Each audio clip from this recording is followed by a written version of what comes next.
ప్రభు నామమున మీ అందరికీ వందనాలు.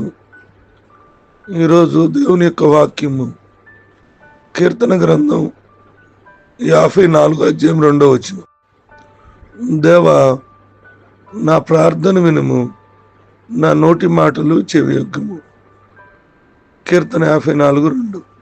రే దేవుని బిడ్డలారా, ఈ వాక్యం దేవుడు మన ప్రార్థనలను వినే తండ్రి అని గుర్తు చేస్తుంది. దేవుడు మన ప్రార్థన వింటాడు ఖచ్చితంగా. ఆయన మనకు తండ్రి ఉన్నాడు అని తెలియజేస్తుంది. దేవుడు మన ప్రార్థనలు వినే దేవుడు. మన హృదయంలోని మాటలు ఆయనకు తెలుసు. నీవు పిలిచినప్పుడు దేవుడు చెవి ఎగ్గుతాడు. నీ ప్రార్థన ఎప్పుడు కూడా వృధా కాదు. ఈరోజు నీకున్న వాగ్దానం, నీవు నన్ను పిలిచినప్పుడు నేను నీ ప్రార్థన విని నీకు సమాధానం ఇస్తాను అని ప్రభు చెబుతున్నాడు. నీ దేవుని బిడ్డలారా, ఈ ఉదయకాల సమయంలో దేవుడు నీ ప్రార్థన వింటాడు. ఆయన నీ నోటి మాటలను చెవియొగ్గుతాడు. నీ హృదయ అంతరంగంలో ఉన్న ప్రతి ఒక్క వేదన ఆయనకి తెలుసు. ఆయన విని ఉంటాడు. నా ప్రార్థన ఆలకించుము, నా నోటి మాటలు చెవిని పెడతాడు అని నువ్వు విశ్వాసం కలిగి ప్రార్థన చేసినప్పుడు దేవుడు మీకు సహాయము చేస్తాడు. దేవుడు అట్టి కృప మీకు అనుగ్రహించును గాక. ఈ కొద్ది మాటలు దేవుడు మనల్ని దీవించును గాక. ఆమేన్.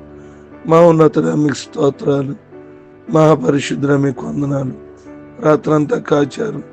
మరొక శ్రేష్టమైన దినాన్ని మా జీవితంలో మీరు అనుగ్రహించినందుకు మీకు స్తుతులు స్తోత్రాలు తెలియజేస్తున్నాను.